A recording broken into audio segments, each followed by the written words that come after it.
En esta mañana quisiera agradecer a los hermanos que estuvieron en la reunión de ayer en casa de Lucy, ayer por la noche, pues me ayudaron a terminar la predicación de hoy con sus aportaciones. Los hermanos estuvimos juntos hablando del texto de hoy, estuvimos meditando y pensando lo que la Biblia, lo que Dios a través de la Biblia nos enseña con la historia de hoy, ¿no?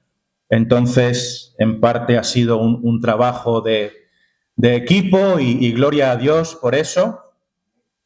Entonces, así también cada uno de nosotros aprende un poquito cómo se tiene que usar la Biblia, ¿verdad? Dijimos ayer que hay que sacar de la Biblia lo que Dios colocó ahí.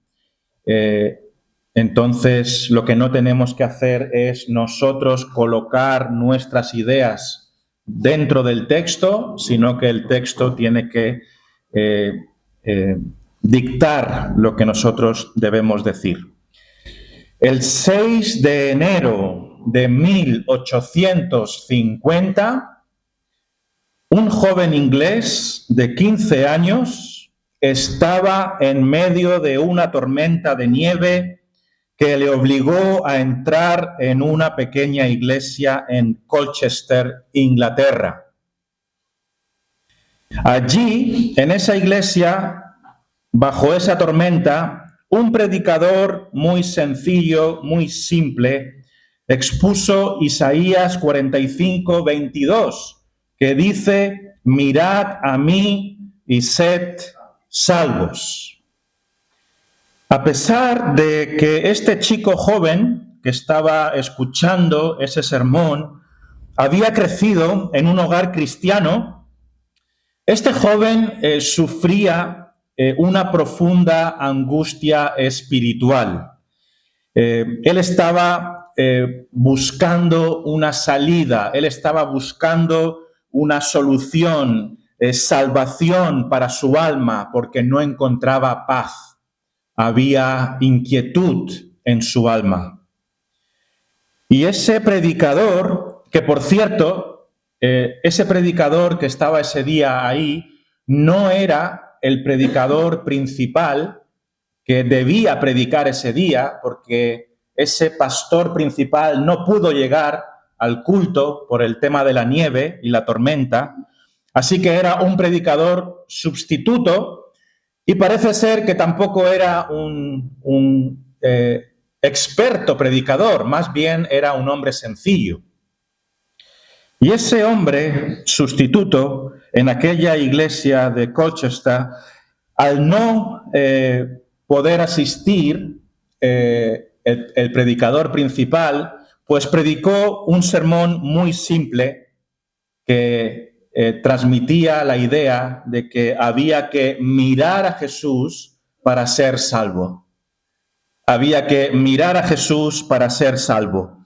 Y el predicador, se dice que ese predicador le dijo al joven: joven, te ves muy miserable y siempre serás miserable, miserable en la vida y miserable en la muerte si no obedeces mi texto. Pero si obedeces ahora, en este momento serás salvo. Luego, gritando, añadió este predicador: joven, mira a Jesucristo, mírale. Y le dijo: mira, no tienes nada más que hacer que solamente mirarle y nada más. Mira a Jesús y vivirás. Entonces, en ese momento, ese joven de 15 años sintió cómo sus cadenas interiores se rompían, cómo algo dentro de él se liberaba y experimentó una gran alegría, un gran descanso para su alma, al entender que la salvación no dependía de sus propios esfuerzos, sino que la salvación dependía de mirar a Cristo. Y ese mismo año, ese joven fue bautizado y comenzó su trayectoria ministerial, convirtiéndose más tarde en uno de los predicadores más influyentes de la historia. Su nombre era Charles Haddon Spurgeon. Tenemos libros de él aquí. Isaías 45:22 nos dice: mirad a mí y sed salvos todos los términos de la tierra, porque yo soy Dios y no hay más. El contexto de esta historia es importante. Ayer estuvimos hablando acerca de esto. Isaías capítulo 45 es un momento en el que el pueblo de Dios está en el exilio. El pueblo de Dios estaba en Babilonia, ¿verdad? Hemos de conocer la historia de Israel y hemos de saber que el pueblo de Israel fue llevado cautivo y Jerusalén fue destruida. ¿Por quién? Fue conquistada por los babilonios, liderados por un rey, un emperador que se llamaba Nabucodonosor, ¿verdad? Entonces, este texto que tenemos aquí sucede un poquito antes de que terminase el exilio, ¿verdad? Entonces, los judíos fueron llevados a Babilonia, pasaron los años, pero ese cautiverio iba a llegar a su fin porque Dios iba a obrar, iba a utilizar otro imperio para conquistar a Babilonia. O sea, Babilonia había conquistado al pueblo judío, pero ahora iba a venir otro ejército que iba a conquistar a Babilonia para que el pueblo de Dios fuese libertado. Y, por poner algunas fechas, los babilonios, liderados por Nabucodonosor, conquistaron y destruyeron Jerusalén en el 586 a.C. Esto supuso la caída del reino de Judá, pero Dios, en su soberanía, como hemos dicho, preparó a un rey, y este rey se llamaba Ciro de Persia, que por cierto, estamos hablando de la zona de Irán, ¿verdad? ¿Quiénes son los persas? Pues es la zona de Irán hoy en día que está en conflicto. Y entonces Ciro, rey de Persia, fue utilizado por Dios, fue escogido por Dios. Es algo increíble porque años antes, incluso de que naciera Ciro, Dios ya dijo que lo iba a utilizar, iba a ser instrumento en sus manos para que el imperio persa conquistara Babilonia. Y eso ocurrió en el 539, antes del Señor Jesucristo, lo cual hizo posible el regreso de los judíos a Judá para reconstruir el templo de Jerusalén. ¿Qué vemos aquí como introducción? Yo quiero que notemos una cosa. En estos hechos históricos vemos cómo algunos pueblos paganos, ¿no? Vemos cómo algunos pueblos paganos, como el de Babilonia, que era un pueblo pagano, pues confiaban en dioses falsos, ¿verdad? Porque ¿quiénes eran los dioses babilónicos? Eran estatuas, eran ídolos hechos de madera y de piedra, pero fueron conquistados por otros imperios paganos, ¿no? Un imperio como Babilonia, con dioses falsos, fue conquistado por otro imperio pagano, que eran los persas, lo cual es un detalle muy relevante para lo que vamos a ver ahora en el texto. Solo que mantengamos esa idea en nuestra mente, ¿no? Vamos a mantener esa idea. Los dioses falsos de Babilonia no sirvieron para proteger a Babilonia. Los dioses falsos no salvan. Entonces, vamos a leer ahora sí nuestro texto, que está en Isaías 45, del 20 al 22, Isaías 45, del 20 al 22, y ese va a ser el verso clave que vamos a mirar, y dice así el texto: reuníos y venid, juntaos todos los sobrevivientes de entre las naciones, no tienen conocimiento aquellos que erigen el madero de su ídolo y los que ruegan a un Dios que no salva. Proclamad y hacedlos acercarse, y entren todos en consulta. ¿Quién hizo oír esto desde el principio y lo tiene dicho desde entonces, sino yo, Jehová? Y no hay más Dios que yo, Dios justo y salvador, ninguno otro fuera de mí. Mirad a mí y sed salvos, todos los términos de la tierra, porque yo soy Dios y no hay más. ¿Qué vemos aquí? Primero, ¿a quién va dirigido este mensaje, estas palabras? Pues literalmente estas palabras van dirigidas a todos los sobrevivientes de entre las naciones. Eso es lo que dice el texto. Lo dice en el versículo 20. ¿Veis aquí? Isaías 45, versículo 20, dice: reuníos y venid, juntaos todos los sobrevivientes de entre las naciones. Es como si Dios estuviera hablando a todas las naciones y les está diciendo: aquellos de vosotros que habéis sobrevivido, juntaos, ¿verdad? Y vamos a hablar de algo, ¿no? Entonces, esta era la audiencia original a la que está dirigida esta profecía. Eran personas que habían sobrevivido a conquistas y a destrucción.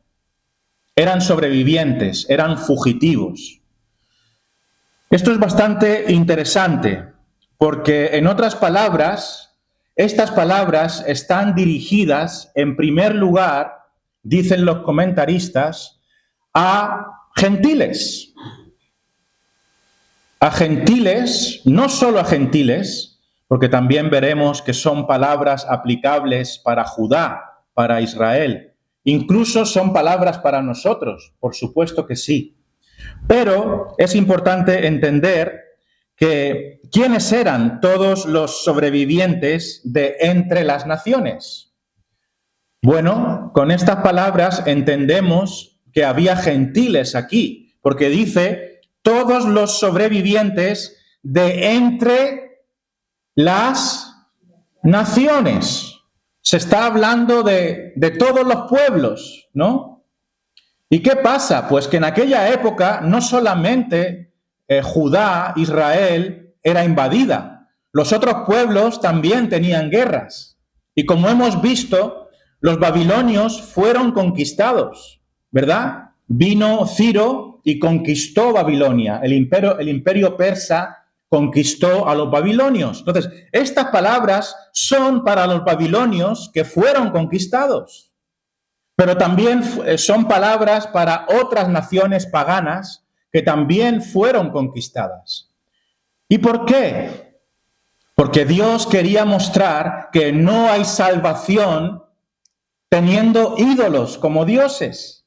Le está diciendo a las naciones paganas: vuestros ídolos no os salvan, porque solo hay salvación en el Dios de Israel, en el Dios de la historia.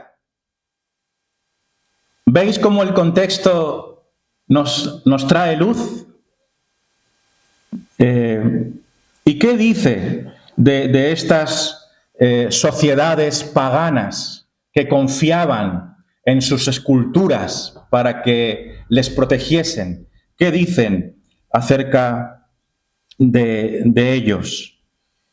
Pues que eran personas idólatras. Este es mi segundo punto. Mi primer punto es ¿a quién va dirigido este mensaje? Y la respuesta es, este mensaje va dirigido principalmente a sobrevivientes paganos y gentiles que tenían ídolos y que se dieron cuenta que sus ídolos eran incapaces de protegerles, pero sobrevivieron, como dice el texto, ¿no? Los sobrevivientes de entre las naciones. Dios se está manifestando como el único ayudador, como el único protector de las naciones. Solo en Él hay refugio. Él está diciendo a todo el mundo, dejad vuestros ídolos y seguid al Dios de Israel, el único que os puede proteger, el único en el cual hay salvación. ¿Y qué es esto sino el Evangelio mismo, no? Porque solo en Él hay salvación. Solo en Cristo hay salvación, porque no hay otro nombre dado a los hombres en el que podamos ser salvos. Entonces, estas palabras, aunque tienen que ver con una protección física y una protección militar en guerras, también tiene que ver con la protección para nuestra alma. ¿En quién confiaremos para que nuestra alma esté a salvo?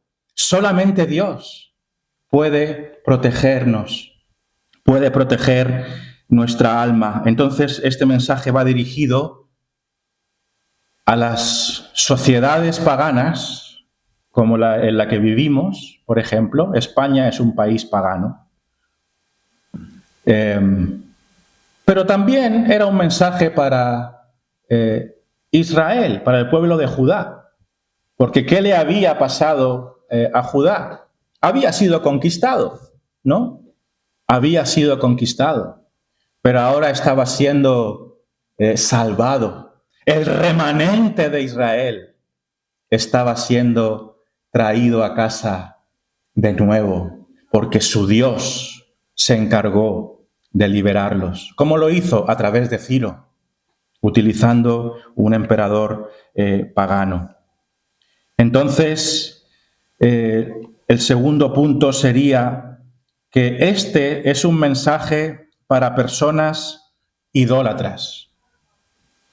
Esas naciones que confiaban en esculturas de piedra y de madera y que ruegan a un Dios que no salva. Esto es lo que nos dice el versículo 20, refiriéndose a estas naciones, ¿no? A estos sobrevivientes. ¿Qué dice aquí el versículo 20?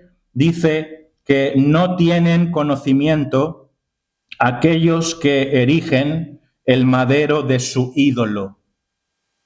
No tienen conocimiento aquellos que erigen el madero de su ídolo y los que ruegan a un Dios que no salva. Aquí, hablando claro, hay unas personas que son ignorantes, ¿no? Aquí hay gente ignorante, sin conocimiento. ¿Y quiénes son estas personas? Pues dice el texto que estos sobrevivientes paganos, idólatras, no tienen conocimiento. ¿Por qué? Porque levantaban maderos para sus ídolos. La idolatría es falta de conocimiento. La idolatría es un pecado, es ignorancia, porque en lugar de confiar en el Dios vivo, confían en esculturas hechas de piedra. Y dice aquí que estas personas ruegan a un Dios que no salva. Esta gente en Babilonia tendría sus templos, tendría sus imágenes, pero pero como Marduk, por ejemplo,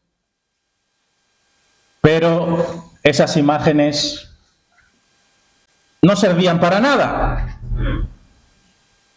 Estas imágenes, ese es el de la izquierda, es Marduk.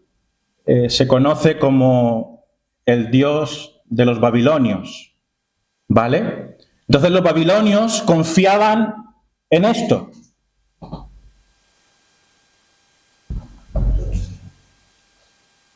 En dioses, no solo que no salvan, sino que también no son capaces de salvarse a sí mismos, ¿no? Aquí vemos una foto que se hizo viral de una señora mexicana sosteniendo a una virgen en una inundación. Y esta foto transmite una verdad, y es que los ídolos no solamente no te van a ayudar, sino que los ídolos no pueden ayudarse a sí mismos. Porque no tienen poder, porque son falsos, ¿no?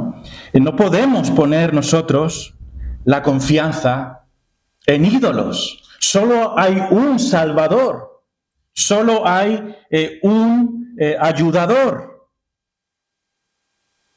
Dice en la lectura que hemos visto también que Dios es el Salvador, ¿verdad? Versículo 21 al final dice el Señor, y no hay más Dios que yo, Dios justo y Salvador.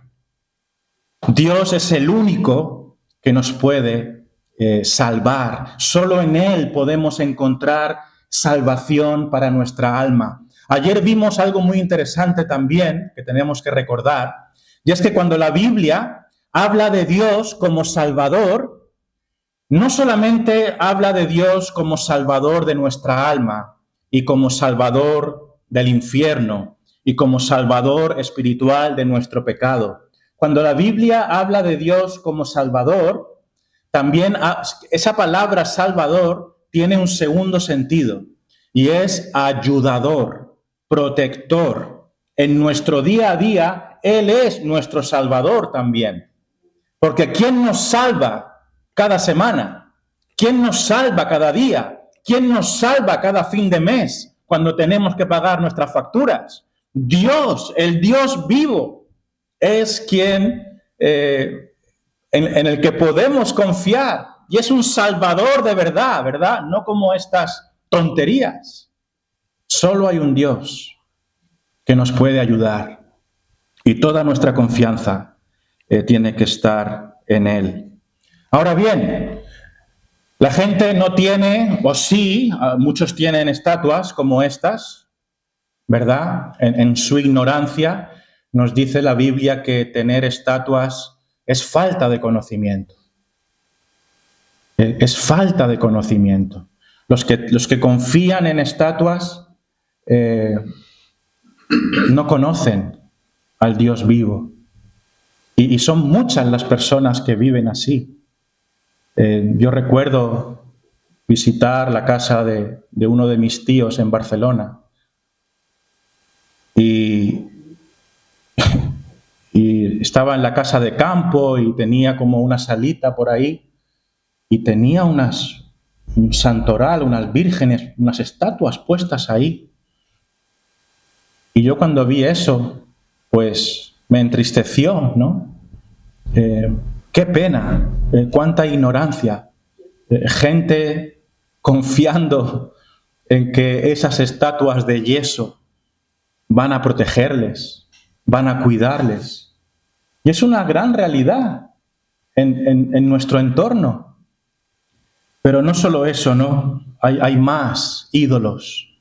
Los ídolos de hoy mayormente no están hechos de piedra ni de madera, pero han cogido otras formas. Uno de ellos es el dinero, por supuesto que sí.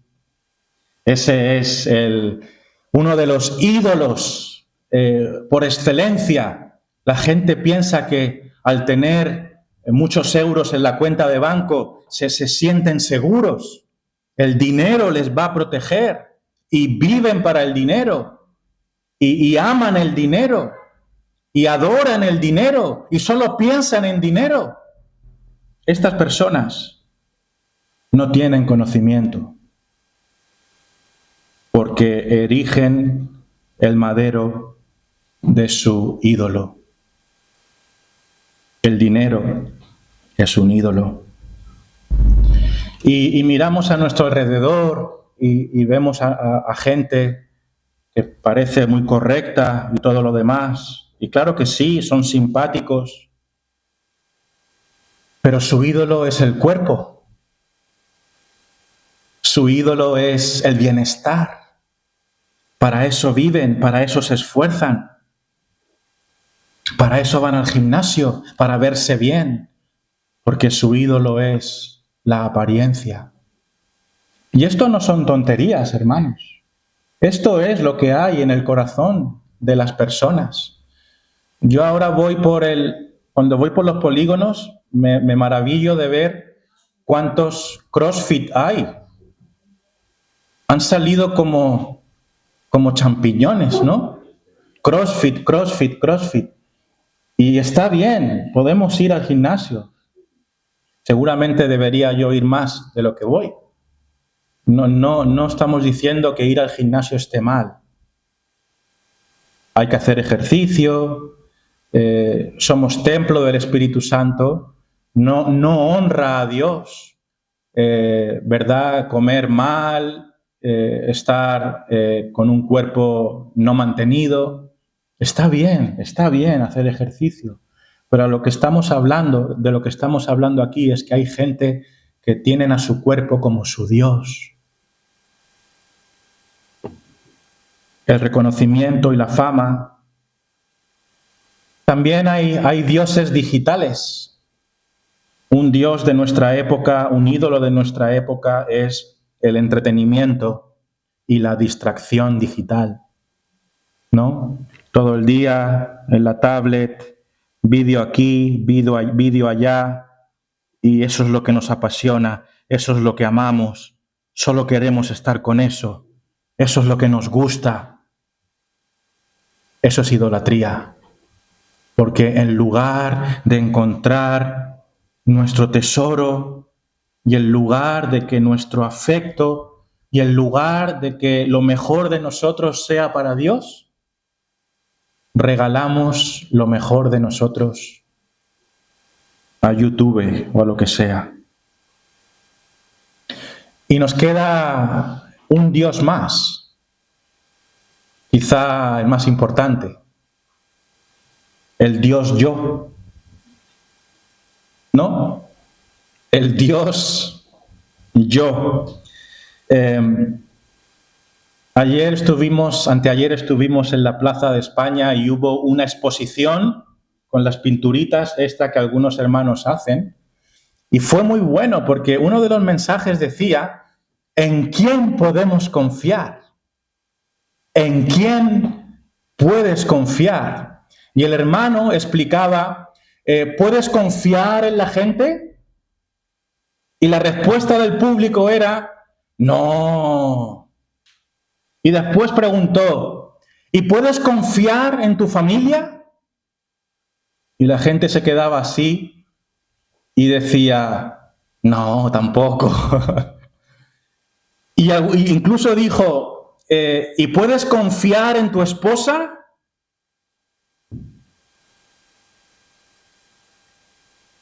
¿Qué decís? No. O en tu esposo, por supuesto. Lógicamente, ¿me entendéis? Seamos sensatos en nuestra esposa, en nuestro marido, hasta cierto punto, ¿no?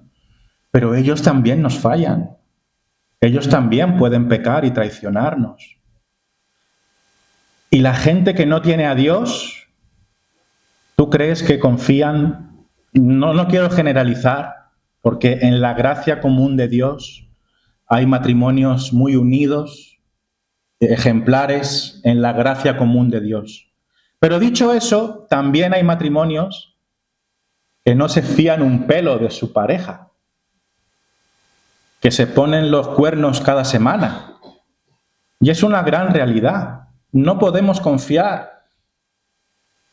Tampoco podemos confiar en nuestros padres, ni podemos confiar en nuestros hijos. Y después venía la pregunta del millón de este evangelista.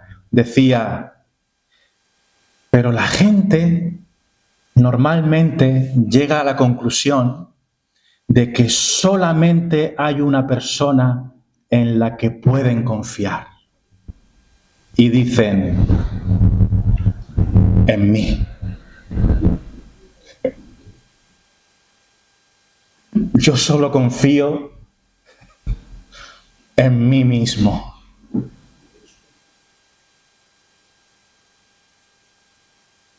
Y entonces el evangelista dijo, ¿realmente puedes confiar en ti?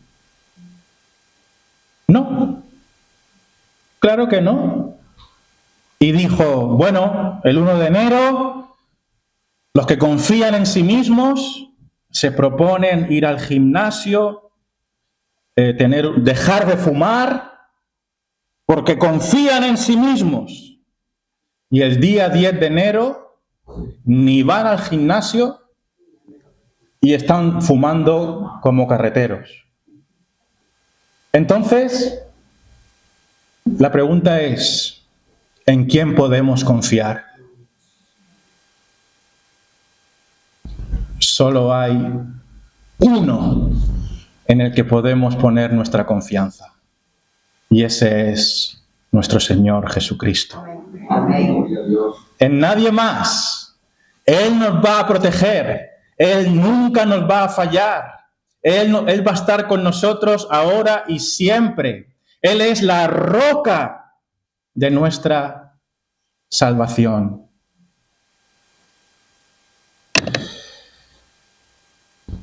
Pensemos en estas palabras para terminar.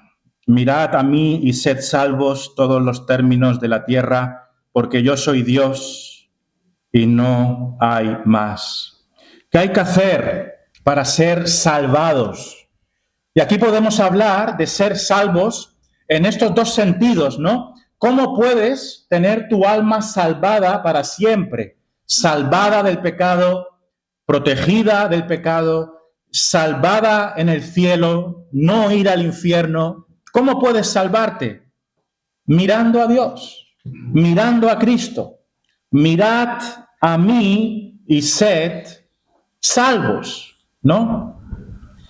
Y también, ¿cómo puedes ser ayudado en tu día a día? Pues no te mires a ti mismo para ser ayudado. ¿Qué tienes que hacer para ser protegido cada día? Mirar a Dios. Entonces, hay un detalle aquí importante también, y es que debemos volver nuestra mirada a Dios. ¿Por qué digo esto? Resulta que esta palabra que aparece aquí, mirad, que por cierto es un imperativo, es una orden, Dios manda que le miremos. Esta palabra en el texto original significa volverse. En algunas versiones inglesas particularmente, no solo se usa la palabra mirar, también se traduce como turn, date la vuelta. Es darse la vuelta y mirar, ¿no? Es como cambiar la mirada. Tú a lo mejor estás mirándote a ti mismo, estás mirando a los ídolos, y lo que tienes que hacer es darte la vuelta y mirar solo a Dios. Hay que darse la vuelta. Y esta idea de volverse tiene que ver con arrepentirse, ¿no? Porque eso es el arrepentimiento. Volverse, cambiar de rumbo, cambiar la mirada, dejar de mirarte a ti, dejar de mirar a los ídolos y mirar solamente a Dios. Date la vuelta y mírale solo a Él. Encomienda tu vida solamente a Él. Entonces esta es mi primer punto aquí sobre este verso. Debemos volver la mirada a Dios. Igual tú estás aquí en esta mañana porque estás mirando a otro lado. Has decidido hacer tu vida. Decidiste confiar en tus ídolos. ¿Y cómo te ha ido? ¿Te han podido ayudar tus ídolos? No. Y ahora eres un miserable porque estás pagando las consecuencias de alejarte de Dios. ¿Qué tienes que hacer? Girar tu mirada y mirarle a Él de nuevo, volver al camino. En segundo lugar, hay algo muy llamativo aquí, y es que solo hay que mirar. Solamente hay que mirar. ¿Qué significa esta mirada? Pues es lo que hemos cantado, es una mirada de fe, es una mirada de confianza. Es cuando tú dices, ya no puedo mirarme a mí mismo, soy incapaz, estoy desesperado, estos ídolos no me han valido para nada y entonces no tengo nada que hacer, no tengo recursos, no tengo capacidades, necesito a alguien que me salve de esta. ¿Qué tienes que hacer? Mirar a Dios. En otras palabras, mirar significa no hacer méritos. Eso es mirar. Me pregunto si hay algo más fácil que mirar. Aun cuando estés a punto de morir en una cama, haz así y puedes mirar. Todo el mundo puede mirar. El ladrón en la cruz, el malhechor en la cruz, ¿qué hizo?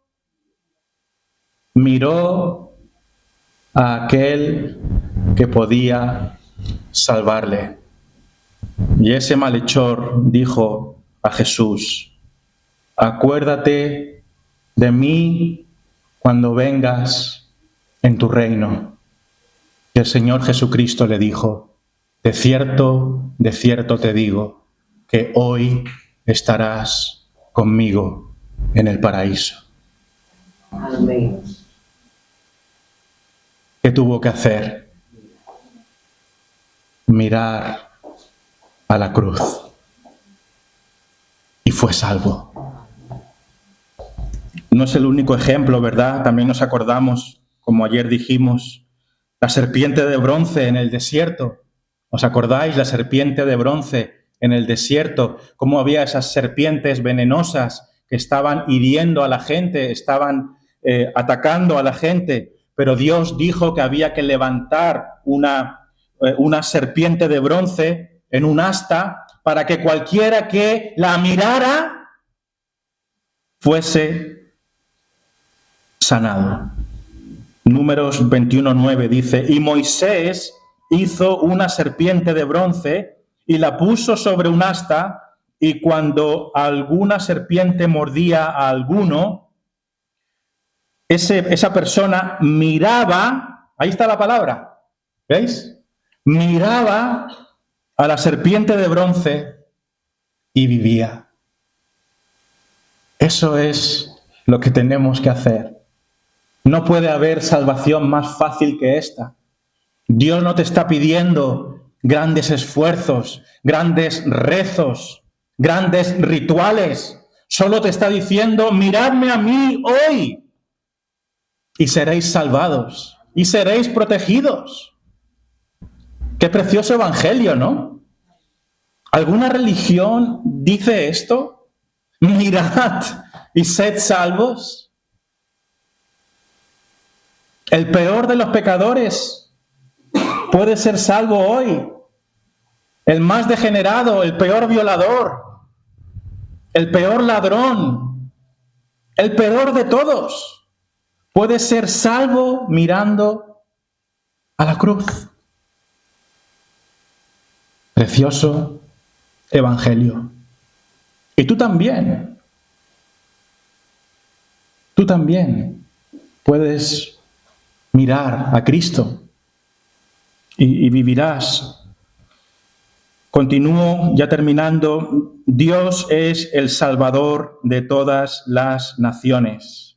Dice aquí, mirad a mí y sed salvos todos los términos de la tierra. Lo que está diciendo el texto es que Dios es el único que puede salvar en este mundo.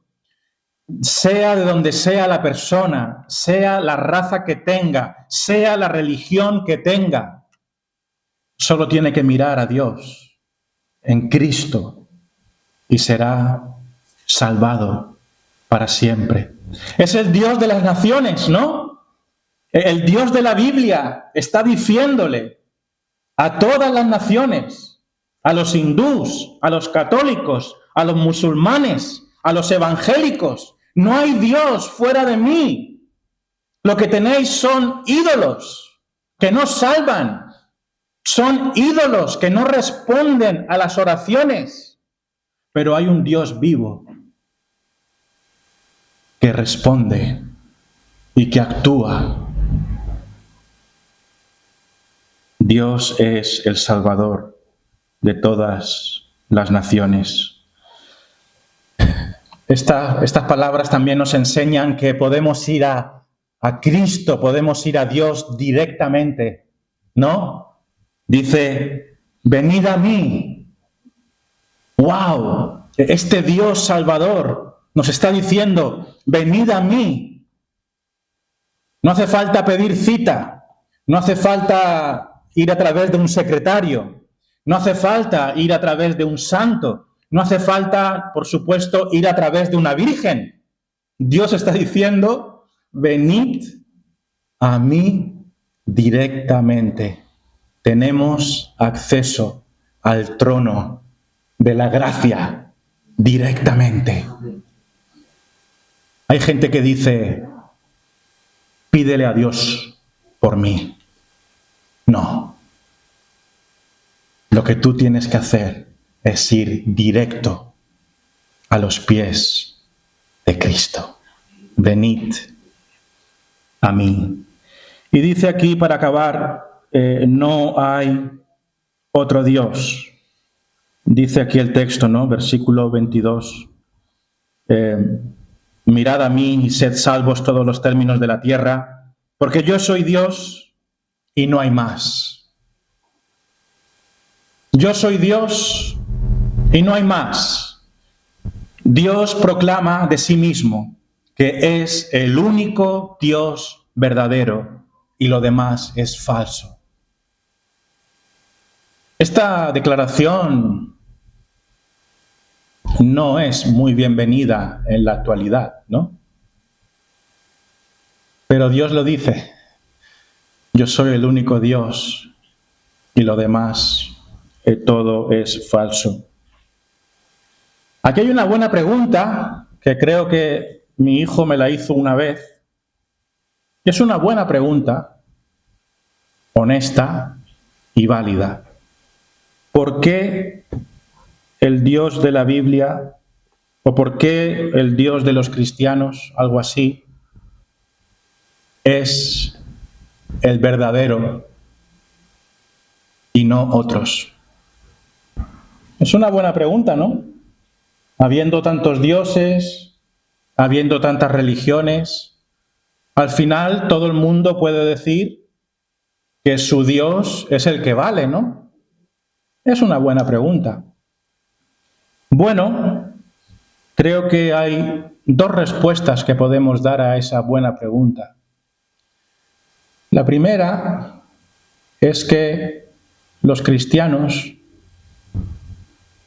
creemos que el Dios de la Biblia es el único Dios verdadero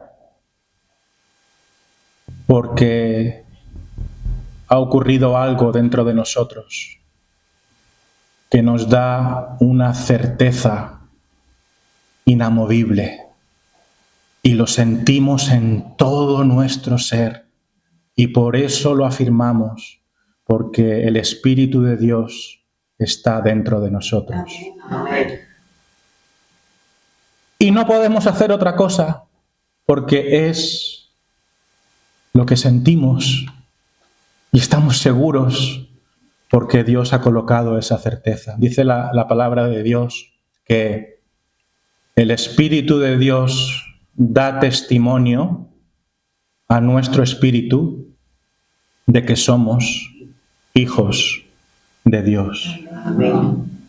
Es como una voz interna que te está diciendo, yo existo y eres mío, yo existo y eres mío, y eso nunca se va a ir.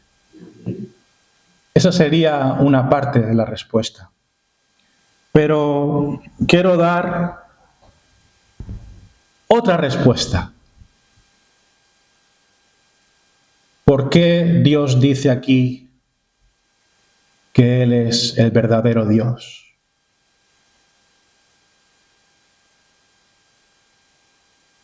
Lo que Él dice es que Él es el único que puede salvar. Nadie más. Y si seguimos a otros dioses, nos van a defraudar.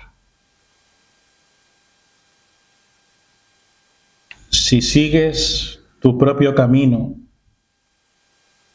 si te sigues a ti mismo, ya hemos visto que no podemos confiar en nosotros mismos, ¿verdad? Solo hay uno en el que podemos confiar.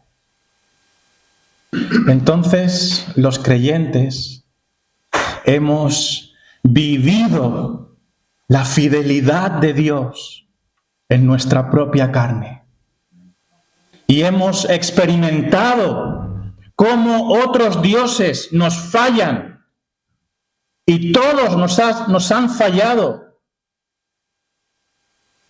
Pero Dios nunca, jamás nos ha fallado. Siempre ha estado como una roca, como un padre, cuidándonos, protegiéndonos, bendiciéndonos, día a día, semana a semana. ¿Y qué haremos? ¿Nos vamos a ir a los ídolos? No. Estamos en buenas manos. Y por eso afirmamos que solo hay un Dios verdadero, porque nos ha demostrado que Él salva de verdad y ayuda de verdad. ¿Por qué el Dios de la Biblia es el Dios verdadero? No te recomiendo que lo hagas, pero prueba con otros ídolos, a ver si te contestan. Cuando estés a punto de morir en el hospital, llama a tus ídolos, a ver si te contestan. Solo hay uno. Solo hay una roca que puede salvarte. Dice la palabra